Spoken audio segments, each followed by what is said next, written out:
Hey everyone, welcome back for another deep dive. It's great to be here. Yeah, it's fantastic to have you back. Today we're going to be tackling a topic that I think is, it's really fascinating to me at least, and I hope it will be to you too. We're going to be exploring manifestations of God and divine avatars. Ooh, that's a big one. Yeah, it is a big one. I love it. Yeah. Have you ever wondered about, those figures throughout history who seem to embody, like, a divine spark? Absolutely. That's a question that has captivated humanity for millennia, really. Yeah. It's about that deep-seated yearning to connect with something greater than ourselves. Right. To understand our place in the universe. Yeah, exactly. Where do we fit in? And how do we fit in? Yeah. And are these figures messengers, reflections, Yeah, are they... Or something else entirely? Yeah, are they the source or just a conduit? Right, exactly. Yeah, So many questions. And to help us navigate through this kind of, this complex landscape, we're going to be looking through the lens of the Baha'i teachings today. That's a great lens to look through. Yeah. The Baha'i teachings have a really unique perspective on this topic. They do. Now, even if you're not, super familiar with the Bahá'í Faith, you've probably heard about their emphasis on oneness of humanity and religious pluralism, right? Yeah, those are kind of their hallmarks, you can say. Right, exactly.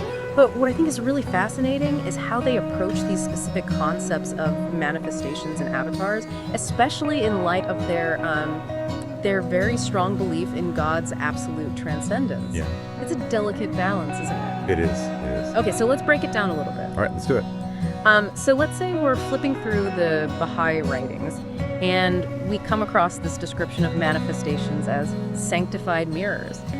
What kind of image does that conjure up for you? That's beautiful imagery. Sanctified mirrors. Isn't it? It evokes a sense of purity, clarity, but also a reflection, not the source itself. Right. Think about a mirror. A mirror can't generate its own light, right? But it can perfectly reflect the sun's brilliance. I love that. It's just taking what's already there and just... Amplifying it, showing it. Exactly. In a different way. So when we're talking about manifestations, and we can just, throw out some names here. Abraham, Krishna, Buddha, Jesus, Muhammad. Big names. Big names. Even figures like the Bab and Bahá'u'lláh and the Bahá'í Faith. Are we talking about these incredible individuals who illuminate the divine will, but aren't like God themselves? That's a key distinction, right? They're intermediaries, revealing God's attributes, Okay. guiding humanity towards spiritual and social progress. But they don't represent God, like literally taking on a physical form in the way that some traditions understand avatars.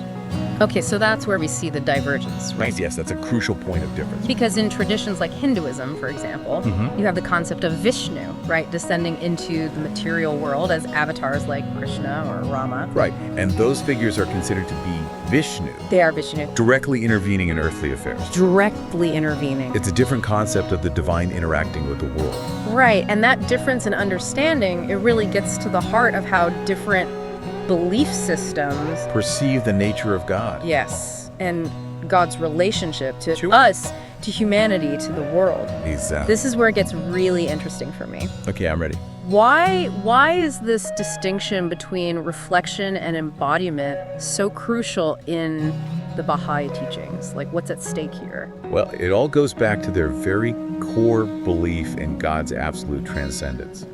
Okay. If you go deep into the Baha'i writings, you're going to find passages that describe God as being immensely exalted beyond every human attribute, Okay, so there's this sense of... of otherness, of incomprehensibility. Right.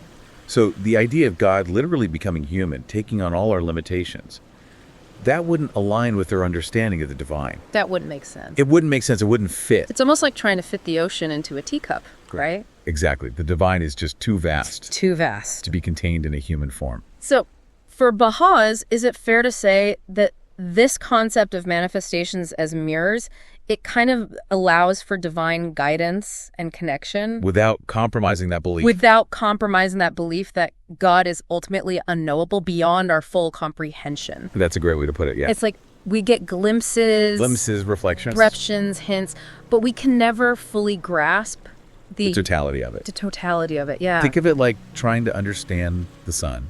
You can study its light, feel its warmth. Yes. But looking directly at its core is just impossible. It would be too much. Too much. Yeah. It would burn us up. It would burn us up, exactly. That's a great analogy, and I think it's a good place to maybe take a little pause. Okay. And we can pick up next time with, I think, kind of shifting gears a little bit and thinking about something that a lot of people think about when they think about religion, and that's the concept of salvation. Ah, yes, salvation. Right. That's a big one, too. Big one, for sure. So many traditions focus on individual salvation. Absolutely. Right.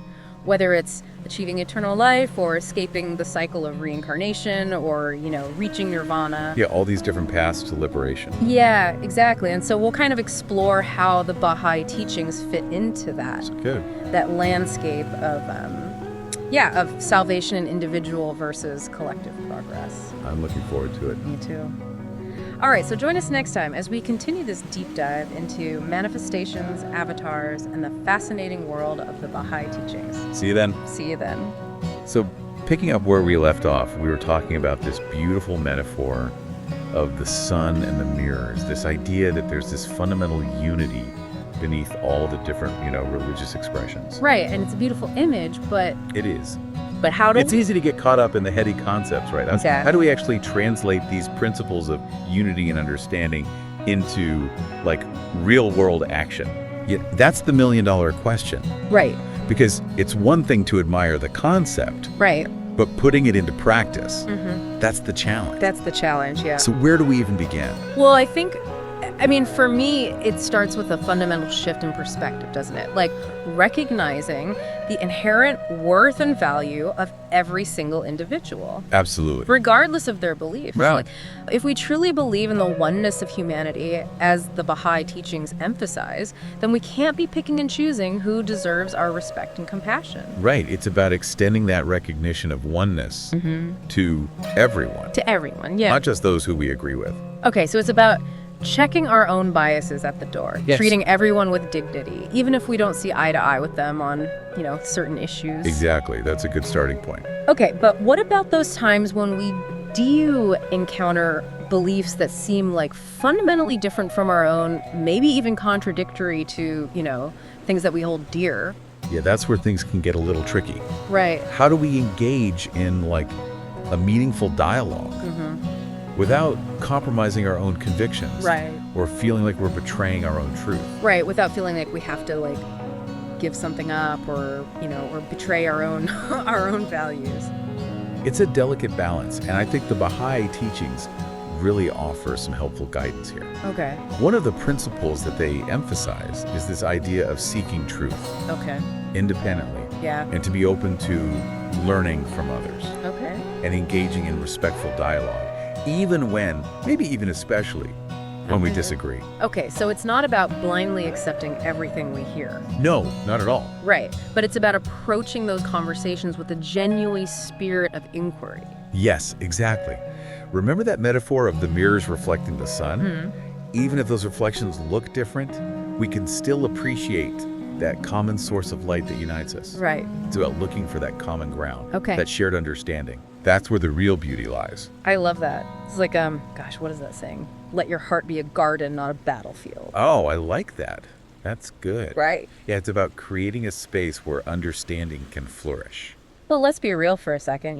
We know that sometimes those interfaith conversations or those encounters with different belief systems, they can get pretty heated, Yeah, they can. especially when we're talking about deeply held beliefs. Right, when it's something we feel really passionate about. Right. So do the Baha'i teachings offer any guidance on how to navigate those trickier waters? They do.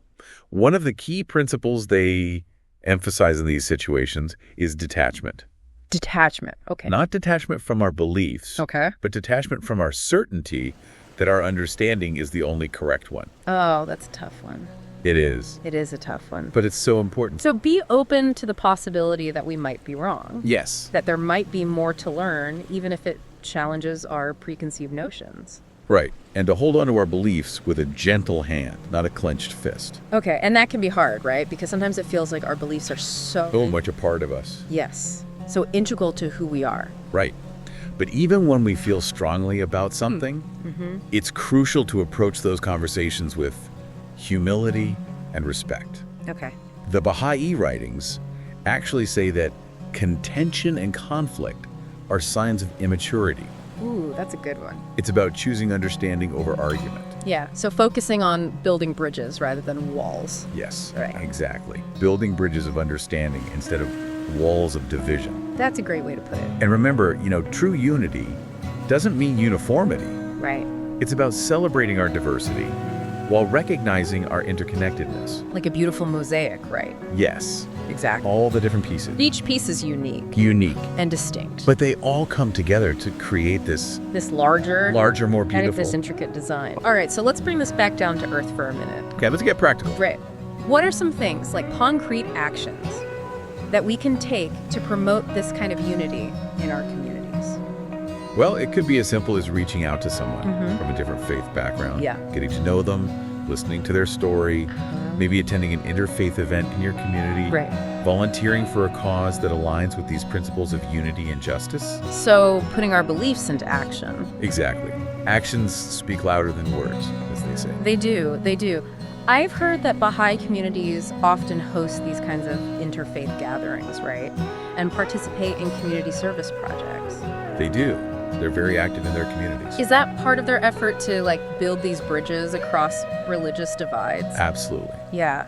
The Bahá'í Faith really encourages its members to be active participants in their communities, to work alongside people of all backgrounds, Okay. to address social issues. They believe that collaboration is key Okay. to creating a more just and peaceful world. It's inspiring to see people actually putting these principles into practice, Yeah, it's encouraging. But if I'm being honest, sometimes it feels like the world is becoming more divided, not less. I understand that feeling. Yeah. It's easy to get discouraged. Yeah, with all the conflict and polarization we see in the news every day, It's everywhere you look. it's hard not to feel like We're going backwards. we're moving in the wrong direction. Right, but the Baha'i teachings offer a perspective of hope. Okay. They believe in the inherent nobility of humanity, Okay. that we are capable of great things when we come together, Okay. when we tap into that shared humanity. So even amidst all the challenges, there's still reason to believe Yes, to believe in our capacity for good, in our capacity for good. our potential to create a more unified world. Okay, and I love that, and I want to hold on to that, but I think, we'd be remiss if we didn't acknowledge the role that religion has played in fueling conflict and division throughout history, right? Right, that's the shadow side of religion. Yeah. It's a very real and painful history. Yeah. And so how does the Baha'i faith reconcile that seeming contradiction? How can something that, on the one hand, promotes unity also be a source of such, Division and strife. Yes, exactly. That's a really important question. And one that the Baha'i teachings actually address very directly. Okay. They acknowledge that religion has often been misused Okay. to justify violence and oppression. Right. But they attribute this misuse to Discerning. human failings, Okay. not to any inherent flaw in religion itself. So it's like any powerful tool Exactly. can be used for good or for ill. Precisely. It depends on the hands that wield it and the intentions behind it. So it's not about condemning religion outright. Yeah. It's about purifying it Right. from those distortions Yes. Purifying it from the distortions. that have led to so much Suffering. yeah, and kind of reclaiming its true purpose as a force for Like healing. For healing, Now- and unity. Yes, separating the signal from the noise, right? Right. Kind of like what we were talking about earlier. That core message of love and unity It gets lost. amidst the clamor of dogma and division Right. So how do we amplify that signal? How do we make sure that the message of unity? reaches those who need it most. Yeah. I think that's where our individual and collective efforts come in. Okay. It's about promoting education, fostering understanding, challenging prejudice wherever we encounter it. Okay, so it's about being active agents of change Yes, exactly. in our personal lives and in our community. communities. Yeah. It's about embodying those principles of unity and justice in everything we do. Okay. And it's that ripple effect, right? Yes. It all starts with those ripples Even small acts of kindness and understanding. can make a difference. Absolutely. Yeah. Never underestimate the power of a single act of compassion. I love that. But I'm curious, how does the Baha'i Faith envision this process of global unity unfolding? Do they have any concrete ideas about how we can move from aspiration to reality? They do. And that's what I think is so fascinating about their perspective. Okay, well, I'm all ears. It's not just about vague hopes and dreams. They actually offer a framework Okay. for a future world order. Wow. It's a vision that's both inspiring and, some might say audacious in its scope. All right, well, let's hear it. I'm ready for that audacious vision. All right, lay it on me. What's this audacious vision for global unity? Okay, so imagine a world where justice and unity and collaboration, these aren't just, lofty ideals. They're like the foundation of how society functions. Interesting. They envision a world where, national borders become less divisive and a global governing body emerges to address the challenges that face all of humanity. A global governing body. Yeah. That's a big one. It is a bold idea. I mean, we can barely get along within our own country sometimes, let alone on a global scale. It seems impossible almost. Right. How would that even work? Well, that's what I think is so fascinating about the Baha'i perspective on this. Okay. They emphasize that this wouldn't be some top-down, imposition of power. Right, like some giant Super government dictating everything. Exactly. Yeah. They believe this global structure would arise organically from a growing sense of global solidarity and interconnectedness. So it's about people and nations recognizing that we're all part of one human family. One human family, yeah. And that our destinies are intertwined. Okay, so it's about shifting our consciousness from that me versus them mentality to a we're all in this together kind of mindset. Yeah, that's a huge... It is. That's a huge shift. It's a profound shift. Yeah. But the Baha'i teachings see it as an inevitable... Like a natural stage in humanity's evolution. Wow. And that would be reflected in how we approach everything, though. Everything. Economics, environmental issues, education, conflict resolution, the way we interact with each other on a daily basis. So it's not just changing the structures, but it's changing... the way we think. The way we think. At a fundamental level. Yeah, almost like rewiring our brain. Exactly. It's a rewiring of consciousness. But, okay, so how do we get from where we are now with all our, divisions and conflicts to that? It feels like such a massive undertaking. It is massive, and the Baha'i writings don't shy away from that. Okay. They know it'll take time and effort, but they emphasize that it starts with grassroots action. Okay. Individuals and communities embodying these principles. Right, so there's ripple effects. Exactly. Creating change from the ground up. The change you want to see. Right. That's it. But are there any, more concrete examples of how these principles are being put into practice today? Communities or organizations that are kind of modeling this kind of global unity? Because I think we need some inspiration. Oh, absolutely. Countless examples all over the world. Okay, tell me more. You have interfaith groups working to bridge those religious divides, organizations tackling social injustices, movements promoting global citizenship, environmental sustainability. Okay. And the Baha'i community itself is a great example. How so? Their communities around the world are actively engaged in social and economic development projects, educational initiatives, efforts to promote interfaith understanding. Yeah. They're putting these principles into action every single day.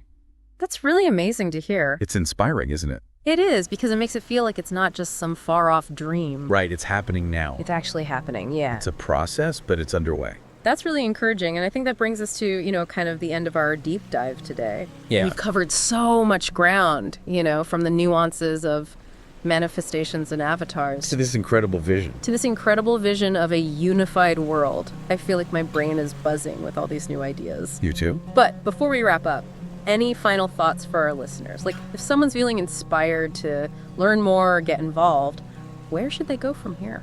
I'd say the most important thing is to cultivate that spirit of open-mindedness, that willingness to learn. Reach out to people from different backgrounds, engage in those respectful dialogues, seek opportunities to serve your community. So beautiful. There are countless ways to make a difference. Yeah, even small acts of kindness can have that ripple effect, right? Exactly. Yeah. Never underestimate the power of those small acts. And of course, there are tons of resources available. Oh yeah, online, local communities. If you want to learn more about the Baha'i Faith, their teachings. Definitely. But approach it with curiosity, a sense of adventure. Yeah, it's a journey, right? It is a journey, and it's ongoing. Towards unity and understanding. And every step we take brings us closer to realizing that vision That beautiful in the vision. united world. Beautifully said. I think that's the perfect note to end on. It's been a pleasure. A reminder that we're all on this journey together, striving towards a more just, peaceful, and unified world. In a more unified world. Thank you so much for joining us on this deep dive. It was my pleasure We hope it sparked your curiosity and inspired you. to continue exploring these really profound ideas. Keep those conversations going. Absolutely. And we'll see you next time for another depth dive.